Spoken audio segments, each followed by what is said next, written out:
Boa noite, pessoal. Boa noite.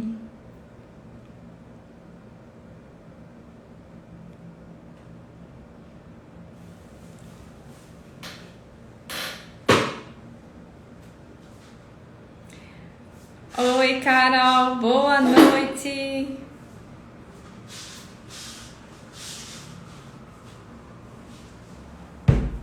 Tá me ouvindo bem?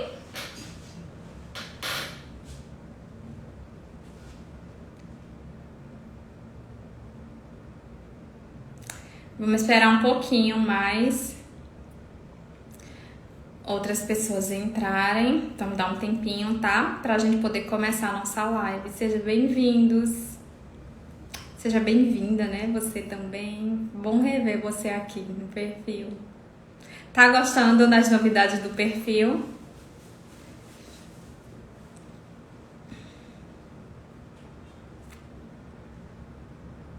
Hoje a gente vai conversar sobre chá. A gente vai falar um pouquinho de o que é que a gente pode utilizar, né, de algumas plantas medicinais dentro do atendimento focado na saúde da mulher.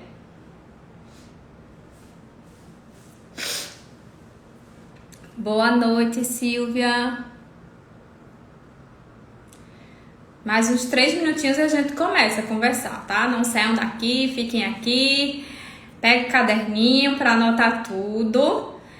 Envia aqui a live para os amigos de vocês que são nutricionistas, para a gente ter aí um maior alcance dessa live, mais nutris poderem tratar de forma eficiente as nossas mulheres espalhadas pelo mundo e que precisam de tanto carinho, de tanto acolhimento e de bons profissionais que entendam sobre saúde da mulher e que possam tratar as pacientes da melhor forma possível, da forma que elas merecem ser tratadas, né?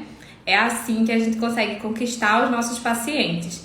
Não só com resultados especificamente, resultado é muito bom também, mas trazendo aquele carinho, aquela empatia, aquele acolhimento que toda mulher ela precisa quando ela está passando por algum problema ou quando ela está com alguma dor latejante, gritante. Em muitos casos é isso que acontece. As pacientes que chegam até nós são pacientes que chegam já muito machucadas, no sentido de vários tratamentos, não resultados, de algumas complicações, de alguns insucessos desses tratamentos, né? E sofrendo a cada mês, sentindo dor a cada mês. Isso impactando muitas vezes na saúde mental dessa mulher, né? Impactando na estética dessa mulher também, porque muitas vezes por esses insucessos de tratamento, essas dores, ela começa a descontar na alimentação e acaba muitas vezes ganhando peso. E a gente tá aqui para ajudar essas pacientes a terem qualidade de vida, a enxergarem que existe uma luz no fim do túnel e que a nutrição é sim, né, é a magia que ela precisava, né, dentro da vida dela para ela ter resultados eficientes, resultados duradouros e ter qualidade de vida, de fato. E é o que a nutrição faz na vida da mulher, né? Quando ela segue tudo certinho, as orientações do profissional que está acompanhando ela consegue ter excelentes resultados e consegue ter aí qualidade de vida novamente. E hoje a gente vai falar sobre chás. A gente vai falar, né, de alguns tipos de chás e como é que a gente pode utilizar esses chás dentro da saúde da mulher. Então, eu trouxe esse conteúdo aqui, deixa eu só pegar aqui, para vocês, pra gente conversar um pouquinho sobre ele. Essa tosse dessa virose não me deixa, minha gente, mas a gente luta contra ela. Estamos aqui fazendo live, gravando vídeos, gravando aula e assim seguimos. Eu queria saber de vocês, antes de a gente começar propriamente dito, se vocês utilizam chá na prática clínica de vocês e quais chás vocês utilizam, com que finalidade. Coloca nos comentários aqui pra mim, quem tá me assistindo. Vocês sabem utilizar os chás, dosagem, método de preparo, as indicações.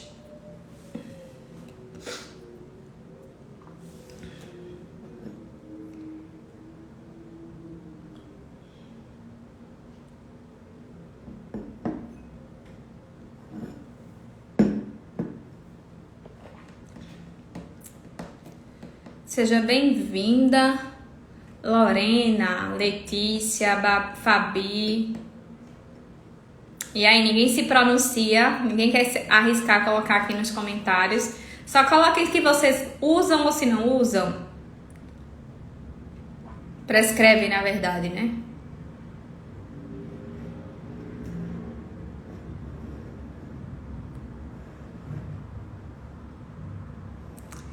Todas tímidas. Então, vamos começar a conversar sobre esse chá. Vamos perder essa timidez aqui nas redes sociais também, tá, minha gente? Vamos participar, vamos interagir. Eu vou desativar os comentários só para ficar mais fácil. Quem quiser tirar alguma dúvida, coloca a sua dúvida na caixinha. Lembrando que sempre no final a gente para tirar todas as dúvidas sobre a live ou sobre algum conteúdo específico, tá? De vocês aqui na live. Então, fiquem tranquilas em relação a isso, que vamos tirar todas as dúvidas que forem necessárias, tá bom? Tá, primeiro ponto, vamos falar mais uma vez sobre o ciclo menstrual, né? Para falar de saúde da mulher, falar de ciclo menstrual é imprescindível, certo? Então, o ciclo menstrual, a gente vai ter 2 hormônios que regem de forma expressiva o que está acontecendo no organismo da mulher durante o ciclo menstrual, tá? Que é o estradiol e a progesterona, ok? Então, a gente tem uma fase menstrual que é dominada por estrogênio e outra fase que é dominada por progesterona. Se a gente for dividir o ciclo menstrual em 2 grandes fases, esse ciclo nós vamos dividir em fase folicular e fase lútea. A fase folicular, ela é dominada por estrogênio, enquanto a fase lútea, ela é dominada por progesterona. Só que a gente ainda consegue subdividir em outras fases essa fase folicular e essa fase lútea, tá?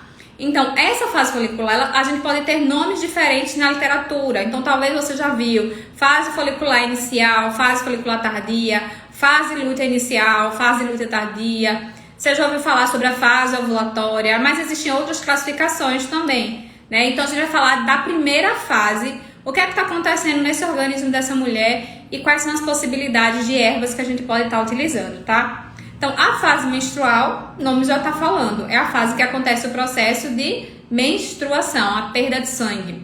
É um processo inflamatório que acontece no organismo da mulher, então é uma fase em que a mulher se encontra inflamada.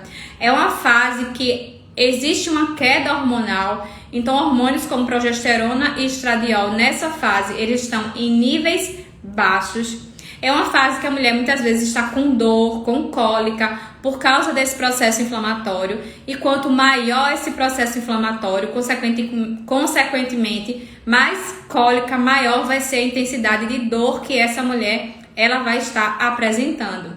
Além disso, é uma fase, para muitas mulheres, que elas se percebem retidas, inchadas, né, com dores na mama, muitas vezes, e um excesso de líquido mesmo no corpo, uma retenção muito grande.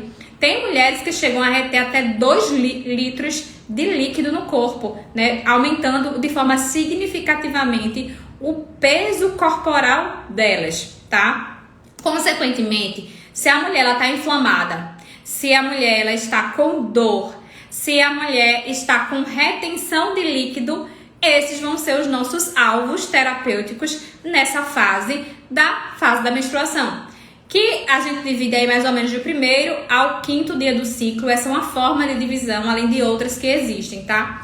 Então, nessa fase menstrual, a gente pode selecionar plantas medicinais que vão auxiliar na redução do processo inflamatório e, consequentemente, minimização das cólicas dessa mulher, assim como ervas que vão atuar para diminuir a retenção de líquido no corpo dessa mulher. Então, eu separei aqui 4 plantas que pode ser interessante de você estar prescrevendo para sua paciente nessa fase do período menstrual. Então, a gente tem aí, por exemplo, o anis estrelado, a gente tem a camomila e o Vitex agnus castus, que são plantinhas que vão atuar para reduzir esse processo inflamatório e reduzir a dor dessa mulher, minimizar a cólica menstrual. Então, se a sua paciente é uma paciente que sofre muito com cólica menstrual, essas plantinhas podem ser indicação de uso para ela. Se a sua paciente é uma paciente que retém muito líquido, você pode fazer a prescrição, por exemplo, do dente de leão, que é um chá. Além de ser detoxificante, ele vai ajudar também nesse processo inflamatório, mas ele tem um poder muito grande de estimular a diurese. Então, vai ajudar na diminuição dessa retenção de líquido na paciente.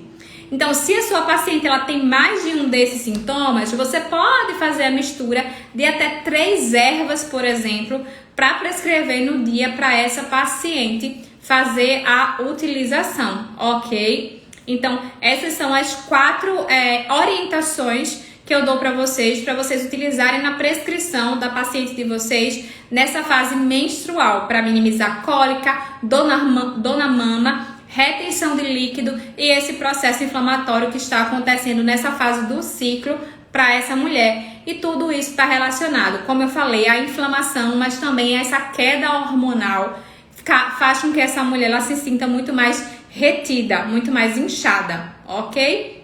Vamos passar para a próxima fase.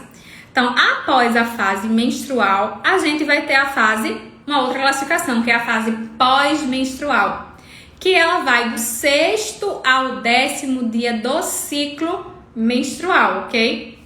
Então, nessa fase, a gente começa a ter aumento da produção do hormônio estrogênio, que esse hormônio vai favorecer ele vai favorecer a formação da camada desse endométrio. É a fase proliferativa, o endométrio começa a crescer novamente. E esse endométrio ele tem que crescer de forma adequada para que aconteça a próxima menstruação, se essa mulher não engravidar, ou ele precisa crescer de forma correta também para que ele tenha uma espessura adequada para o processo de implantação do embrião acontecer nesse útero.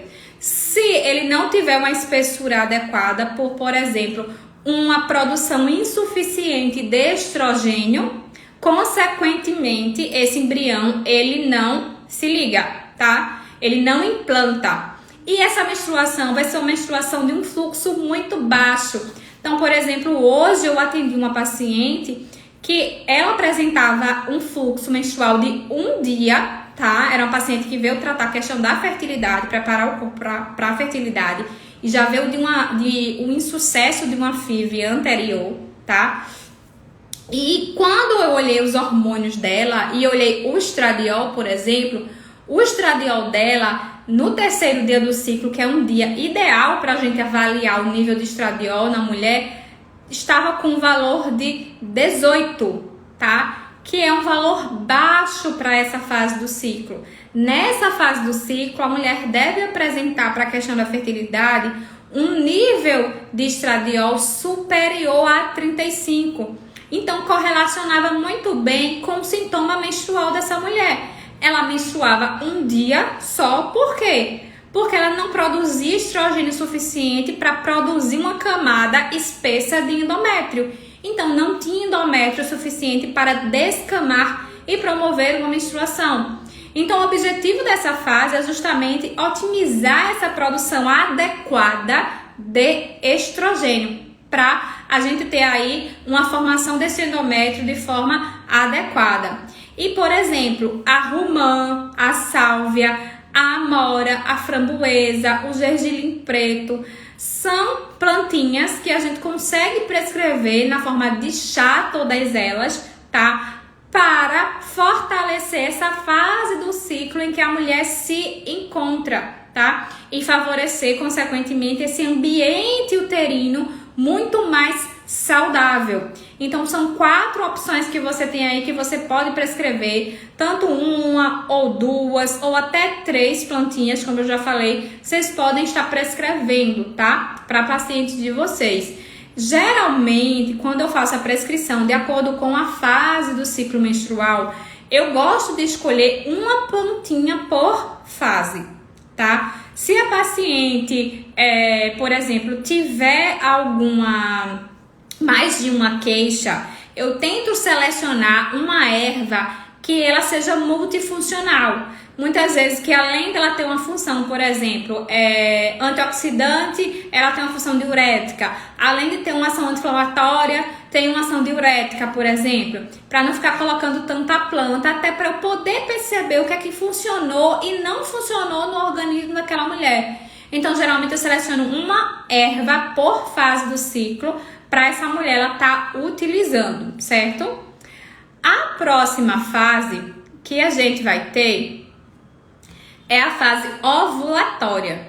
Então, é a fase em que ocorre o rompimento do folículo ovariano e a liberação do óvulo para que ocorra o processo de implantação, para que ocorra o processo de fecundação junto com o espermatozoide, tá? E ocorra na sequência a formação de um embrião e o processo de uma gestação. Se essa gestação novamente não acontecer, a gente vai ter como outra fase na sequência a questão da menstruação novamente.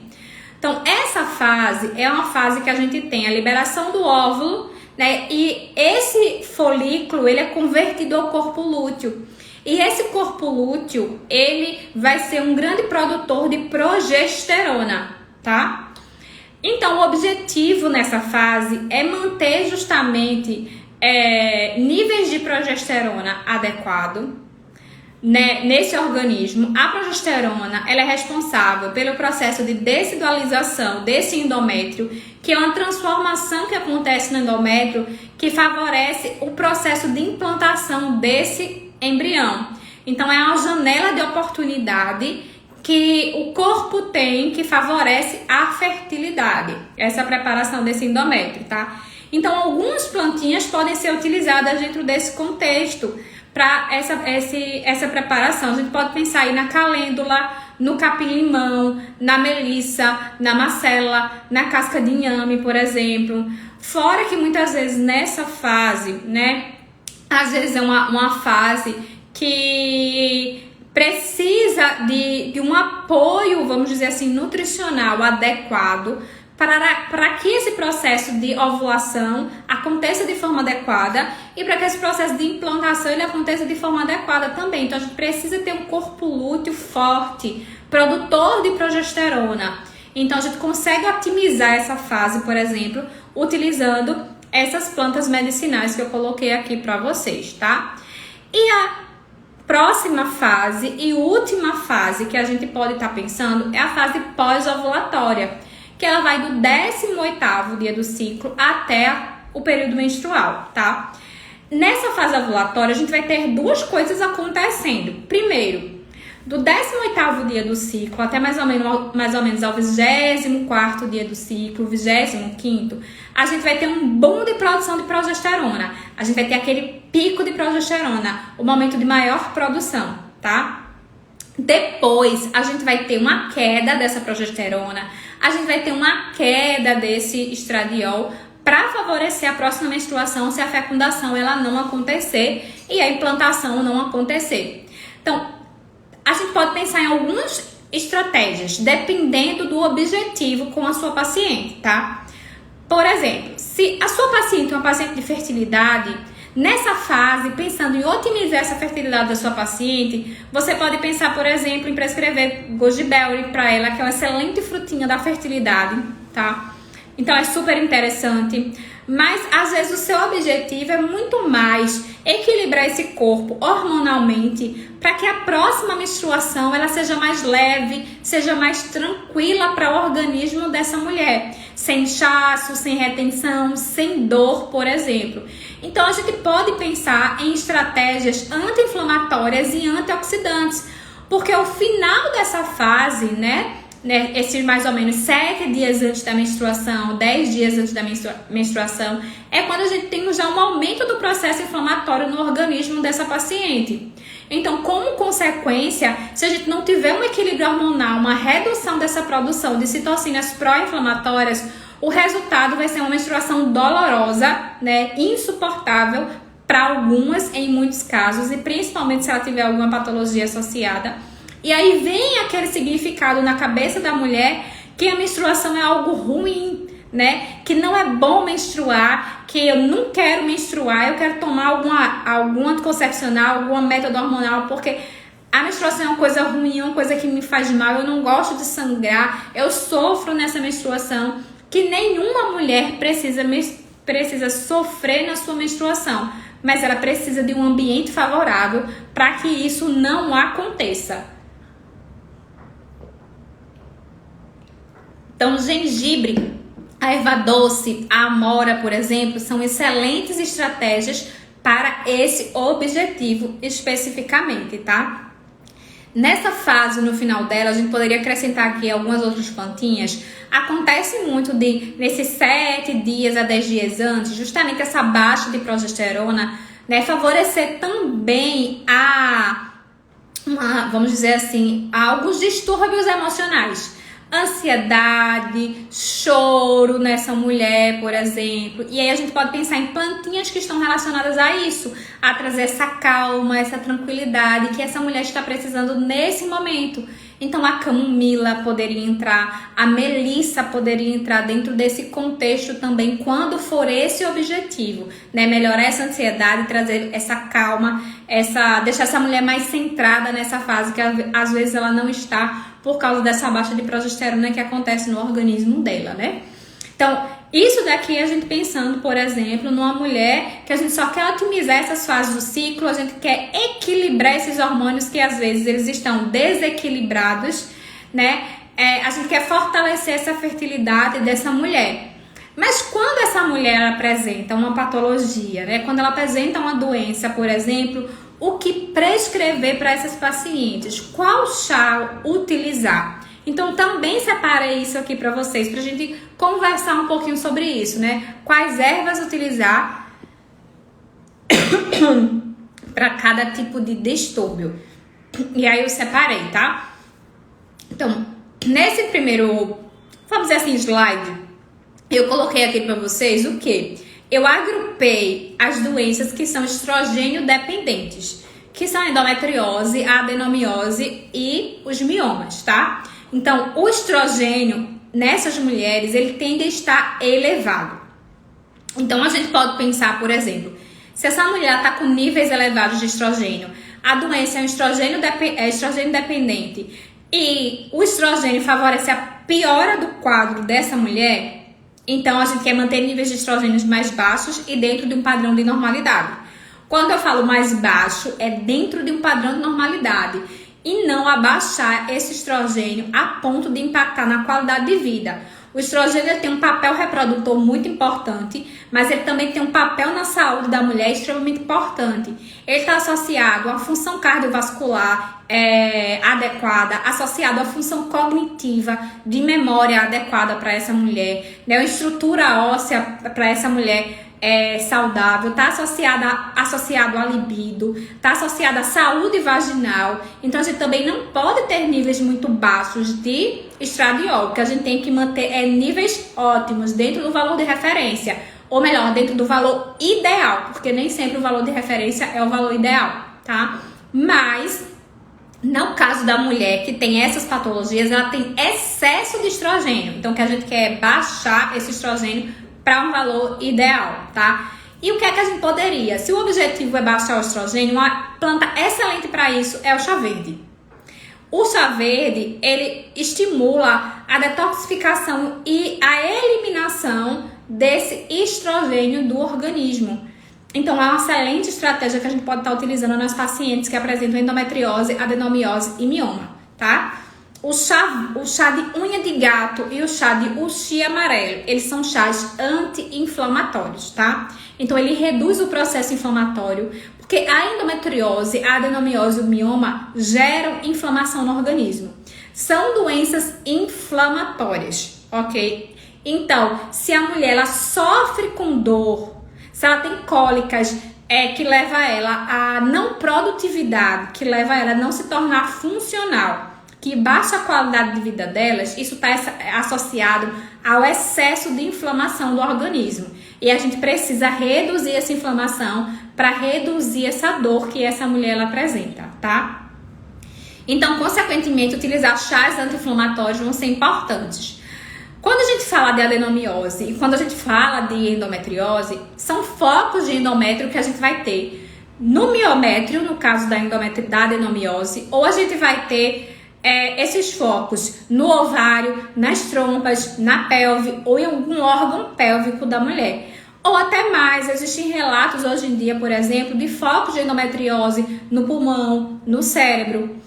Esses focos são células extremamente proliferativas, tá? Então eles se proliferam de forma extremamente rápida, né? Piorando todo o quadro inflamatório e favorecendo uma produção ainda maior de estrogênio no organismo das pacientes, né? Então, o objetivo, nesse caso específico, a gente também precisa induzir a paralisação desse crescimento. A gente precisa induzir esse tecido à morte e favorecer a apoptose desse tecido endometrial nessa mulher.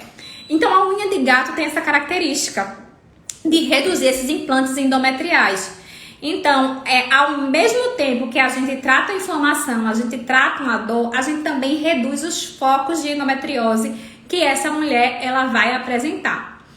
E a cúrcuma, não se fala. O que se falar da cúrcuma, né? A cúrcuma, se a gente for pesquisar sobre ela no PubMed, a gente vai encontrar a aplicabilidade dela em várias patologias e na endometriose também, tá? A cúrcuma, ela tem uma ação anti-inflamatória, então já vai ajudar a reduzir a dor nessa paciente. E a cúrcuma, ela reduz o quê? Ela reduz os focos de endometriose, ela diminui a angiogênese desses focos, ela diminui a proliferação desses focos e ela estimula a apoptose das células desses focos endometriais. Então, é uma excelente estratégia que a gente pode estar incluindo na rotina desse paciente, por exemplo, o chá de cúrcuma. Então, a gente pode pensar, por exemplo, ou em uma única erva ou num mix de ervas, dependendo da avaliação que a gente faz desse paciente, para otimizar cada um desses fatores. Então, a gente pode, por exemplo, pensar num chá de cúrcuma durante o período da manhã, num chá verde no período da tarde. Durante a noite, ela toma um chá de unha de gato. Pode fazer uma mistura de unha de gato com chá amarelo, por exemplo, para favorecer esse ambiente mais saudável, né? E controlar a patologia, porque é isso que ele está ajudando a fazer. A gente precisa frisar extremamente que o chá ele não faz milagre, assim como um suplemento não faz milagre. Precisa existir um ambiente, uma base alimentar muito bem implantada para que a gente consiga atingir esses objetivos, tá? Dentro do curso especificamente, a gente vai detalhar muito mais sobre cada dose, a gente vai detalhar sobre essa alimentação especificamente, tá? Mas hoje eu queria trazer essa informação que é muito importante. Então não adianta o paciente se entupir de biscoito, salgadinho, não comer fruta, não comer verdura, comer fast food e querer tomar um chá e ficar bem. Isso não vai resolver. O chá sozinho ele não faz milagre. Ele é um coadjuvante no tratamento. Ele vai auxiliar. Precisa de uma base estruturada, tá? Que não favoreça um processo inflamatório. Então não adianta ela ficar entupindo de coisa que gera inflamação no organismo dela, que piora o quadro dela e querer tomar um chá e o chá vai resolver o problema dela. Assim como o anticoncepcional não vai resolver, tá? Porque a única coisa que o anticoncepcional tá fazendo é bloquear a produção de estrogênio para não acontecer menstruação e não existir a menstruação retrógrada e não acontecer novos focos, mas os focos anteriores estão lá e eles vão se proliferar e vão formar novos focos. Então, o que resolve a endometriose, de fato, o que controla é a alimentação, mudança de estilo de vida, é a alimentação correta e suplementação correta. E isso quem pode ajudar nossas mulheres somos nós nutricionistas que entendemos sobre saúde da mulher, que estudamos sobre saúde da mulher e que vamos ajudar cada vez mais as nossas pacientes a ter qualidade de vida. No caso da síndrome dos ovários policísticos, o que é que a gente vai perceber aí? A síndrome dos ovários policísticos também é uma doença inflamatória, então a gente precisa também controlar a inflamação. Só que ela é uma doença inflamatória que a gente tem, em muitos casos, resistência à insulina e a gente tem o hiperandrogenismo. Ou seja, essa paciente, ela não consegue absorver o carboidrato para dentro da célula de forma adequada, ficando excesso de carboidrato na corrente sanguínea, e muitas delas, por isso, desenvolvem até diabetes por um não controle, desenvolvem obesidade, por exemplo, tá? 70% dos casos das mulheres que têm SOP são mulheres obesas, 30% são mulheres que são magras. O hiperandrogenismo está associado a excesso de produção de androgênios, excesso de produção de DEA, excesso de produção de testosterona, de DHT. Isso faz com que essa mulher ela não tenha, em muitos casos, dependendo do tipo de SOP, que a gente vai ter 4 fenótipos diferentes. Então, essa mulher ela pode não ovular. Essa mulher ela pode ter excesso de pelos no corpo, então ela pode ter excesso de pelo na axila, excesso de pelo no corpo de fato, braços, pernas, linha alba, seio. Essa mulher pode fazer barba, por exemplo. Então já atendi paciente que chegou aqui no consultório, para vocês terem ideia, com barba, mulher com uma barba de verdade, grande de fato, por causa da síndrome dos ovários policísticos extremamente desequilibrada, tá? Então, os pontos e objetivos de apoio é justamente o controle desses pontos. A gente precisa controlar a inflamação, a gente precisa controlar a resistência à insulina e a gente precisa normalizar os níveis de androgênios no organismo dessa mulher para a gente ter sucesso nesse tratamento e garantir de fato o controle desse equilíbrio, para que esse excesso de pelo não aconteça, para que essa queda de cabelo não aconteça, para que essa resistência à insulina também não exista mais. A gente tem um controle da homeostase desse metabolismo de glicose, para isso favorecer a redução desses níveis de testosterona, fazer essa mulher ovular de novo, fazer essa mulher emagrecer, por exemplo, e não desenvolver o diabetes, tá? Além de outras consequências que a SOP está associada. Então, se esses são os nossos alvos terapêuticos, a gente vai escolher plantinhas que vão atuar nesses alvos terapêuticos. Não é esse o raciocínio. Quais são os meus alvos terapêuticos para minha paciente? Então, eu vou escolher a planta para atuar naquele alvo terapêutico específico. Então, se essa paciente ela está com resistência à insulina, qual a planta que pode melhorar essa resistência à insulina? Pode reduzir esses níveis de insulina no organismo dessa mulher. Então, por exemplo, a canela, a pata de vaca e o chá verde. São excelentes estratégias hipoglicemiantes que controlam a resistência à insulina e que a gente pode estar utilizando nas nossas pacientes. A gente tem, principalmente com a canela, a gente tem muitos estudos com síndrome dos ovários policísticos, com a utilização não só do extrato, não, mas a utilização do chá e com excelentes resultados nas nossas pacientes também. Então, a gente pode pensar nessa paciente, né, que a gente quer regular essa questão dessa resistência à insulina e trazer esse efeito anti-inflamatório, esses 3 primeiros chás, canela, pata de vaca e chá verde. Então, se essa paciente ela está apresentando hiperandrogenismo, seja clínico ou seja laboratorial, então a gente pode pensar em alguma planta que reduza esse nível de hiperandrogenismo, tá? E quem pode atuar nisso, né? O chá de hortelã, ele é excelente para isso. Então, quem é que está causando excesso de pelo e queda de cabelo na nossa paciente? Quem está causando isso é o DHT, que é um metabólito muito ativo da testosterona. Então, quando a testosterona ela é produzida, ela pode seguir 2 caminhos metabólicos diferentes. Um desses caminhos, por ação de uma enzima chamada alfa-5 redutase, essa é convertida a DHT, a dihidrotestosterona. E o excesso de DHT causa excesso de pelo e causa queda de cabelo na mulher com síndrome dos ovários policísticos.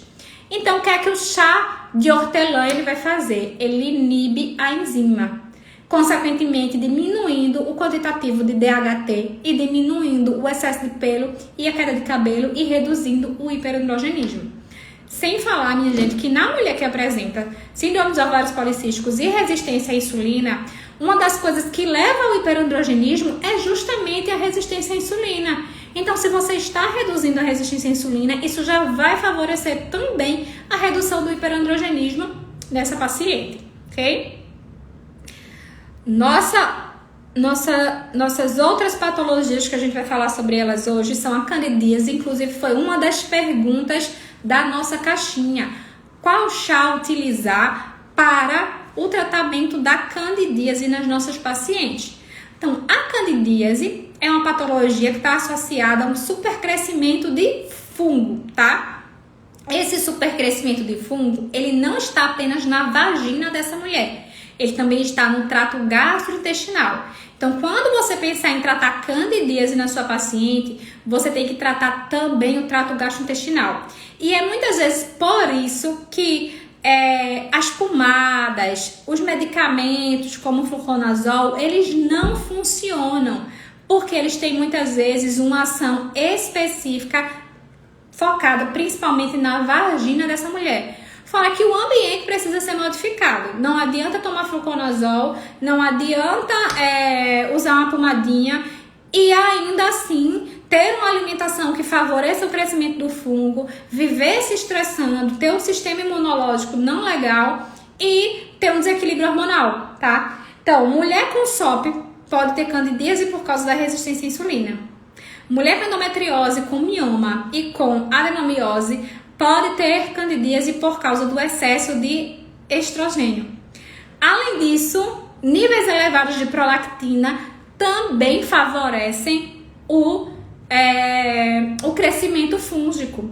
Então, além de tratar trato gastrointestinal com antifúngico, além de tratar vagina com antifúngico, você precisa saber se existe algum desequilíbrio hormonal que está favorecendo ao crescimento desse fungo.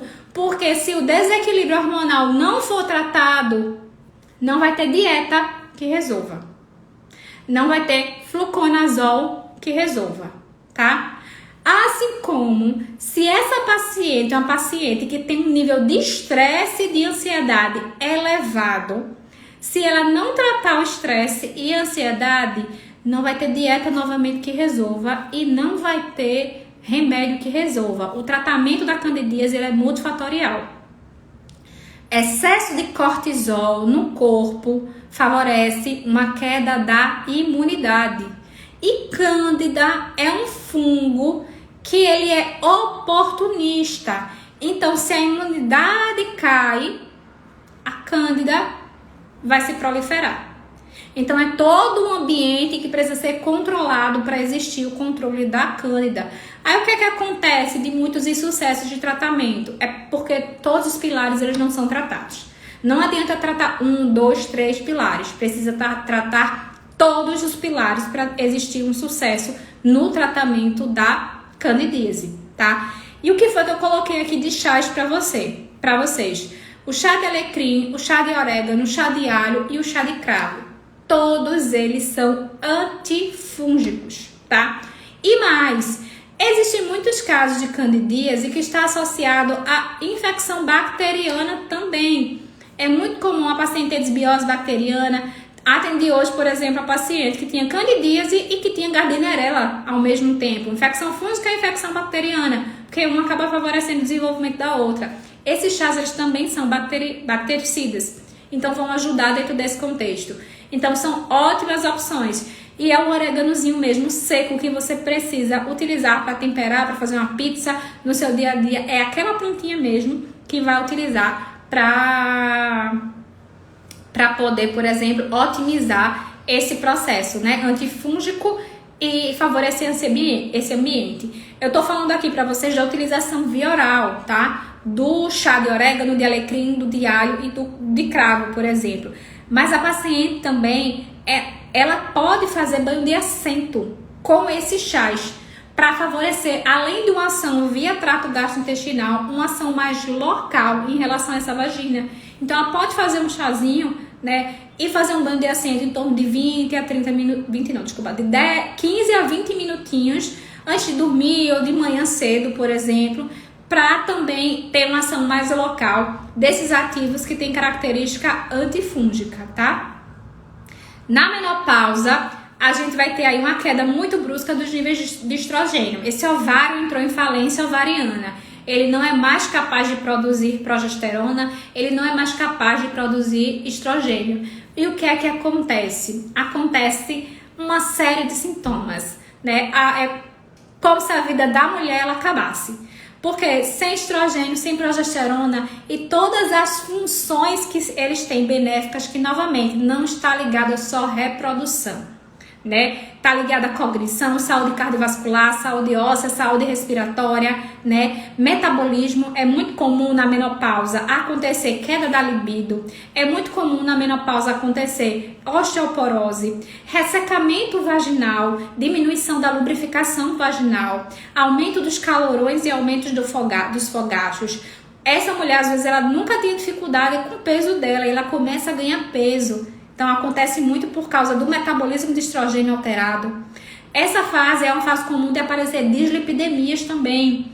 Então, a paciente apresentar hipertrigliceridemia, apresentar LDL elevado, colesterol total elevado também. Foi um dos casos que eu atendi semana passada, que era uma paciente que já tinha vindo para mim, já era minha paciente antiga. Ela passou aí os 2 anos sem vir e voltou para mim justamente com a entrada da menopausa. Ela começou a ganhar peso e começou a ter uma disfunção metabólica no metabolismo de lipídios que ela não tinha, porque ela tem, pessoal, ela já tinha, né? Ela é minha paciente, uma alimentação super saudável.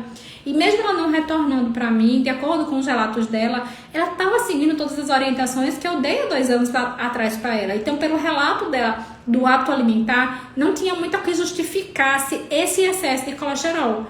E vinha de onde? Da disfunção metabólica do excesso de estrogênio propriamente dito, que acontece fisiologicamente na mulher na menopausa. Então, nossos alvos terapêuticos são justamente isso. Se a mulher tiver com dislipidemia, controlar essa dislipidemia. Se a mulher tiver com esses excessos de calorões, desses fogaços que estão impactando na qualidade de vida dela, é controlar esses fogaços. O impacto na libido, nesse ressecamento vaginal, nessa lubrificação. E como é que a gente pode fazer isso? Tentando estimular esse corpo, não necessariamente a produzir o estrogênio, mas colocando fitoestrogênio no corpo dessa mulher, tá? Colocando fitoprogesterona no corpo dessa mulher. Alimentos, plantas, ervas que vão fazer esse papel, muitas vezes, que o corpo dela não está fazendo mais por causa dessa hipofunção dos ovários. E a sálvia, a manjerona e a amora são excelentes plantas para otimizar esse nível de estrogênio no organismo dessa mulher. E, consequentemente, melhorar ressecamento vaginal, melhorar lubrificação vaginal, melhorar cognição, melhorar libido e reduzir os fogachos das nossas pacientes. O chá verde, ele vai entrar dentro de qual estratégia? Chá verde é excelente para a saúde óssea.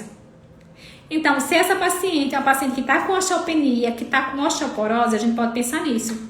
Além disso, o chá verde é excelente também para dislipidemia. Então, a gente pode pensar no chá verde também com esse objetivo. Ver como o chá verde é multifuncional.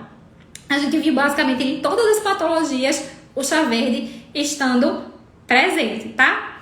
E se essa mulher apresenta transtorno pré-menstrual, o que é que a gente pode pensar? Transtorno pré-menstrual, ele pode acontecer muitas vezes, né, por causa de uma deficiência nos níveis de progesterona que essa mulher está tendo. É um momento em que as mulheres às vezes culminam com muita ansiedade, tá? E com muita cólica, muita retenção de líquido nessa fase.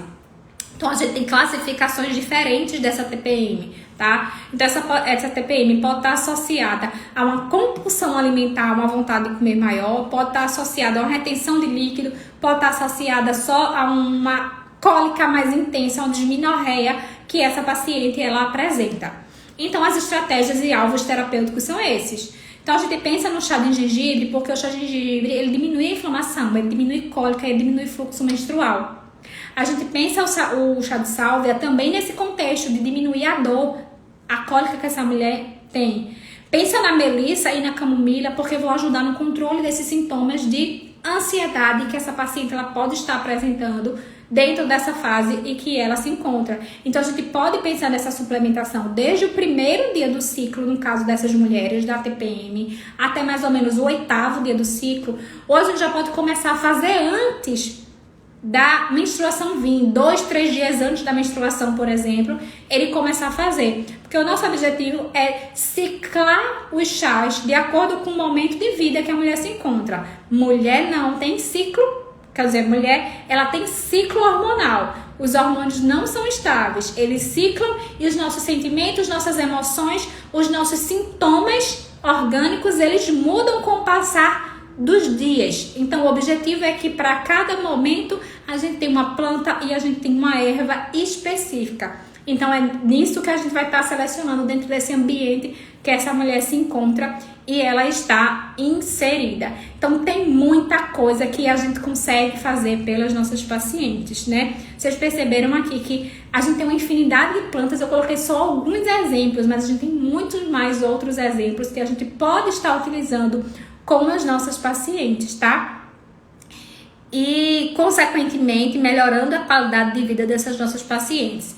Eu só queria frisar para vocês que, lembrando, tá? Flor e folha, a gente orienta o paciente a fazer infusão, 5 a 10 minutos. Caule, raiz e semente, o paciente ele faz decocção também de 5 a 10 minutos. Se você vai orientar o seu paciente a fazer um preparo no chá com mais de uma erva e, por exemplo, é um caule mais uma flor, então ele faz a decocção do caule, depois ele adiciona a flor para poder fazer a infusão da flor por mais 5 a 10 minutinhos, certo? Vou aqui desabilitar os comentários, na verdade, habilitar os comentários novamente e vou ver que tem perguntinha aqui na caixinha, tá? Tem algum chá para candidíase, eu já pontuei para vocês aquele chá, já respondi para vocês. Teve outra pergunta aqui, no caso de fruta. Tanto faz o chá das folhas como o chá do fruto? Ótima pergunta, Carol. Não, vai ter diferença porque a gente vai ter compostos bioativos diferentes.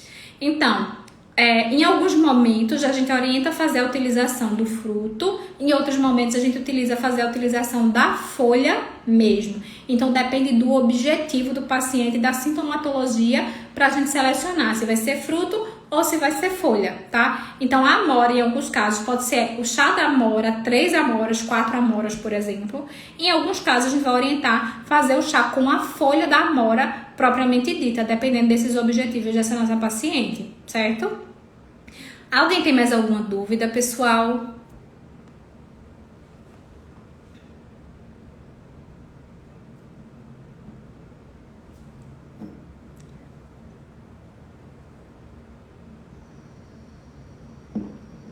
Então eu acho que estamos encerrando por aqui, né? Não temos mais dúvidas. Eu quero agradecer a participação de vocês novamente aqui na live. É sempre bom poder estar compartilhando e dividindo conteúdo com vocês em relação à saúde da mulher. Pontuo novamente que se vocês tiverem algum assunto de interesse, manda no direct aqui do grupo, do perfil, coloca aqui nos comentários que a gente vai atender o pedido de vocês e a gente vai fazer uma live com esse conteúdo para trazer informação para vocês, tá certo? Compartilhem essa live com outros nutricionistas, com outros amigos de vocês que são profissionais de nutrição, né? Qualquer pessoa, né? Qualquer nutricionista precisa entender de saúde da mulher.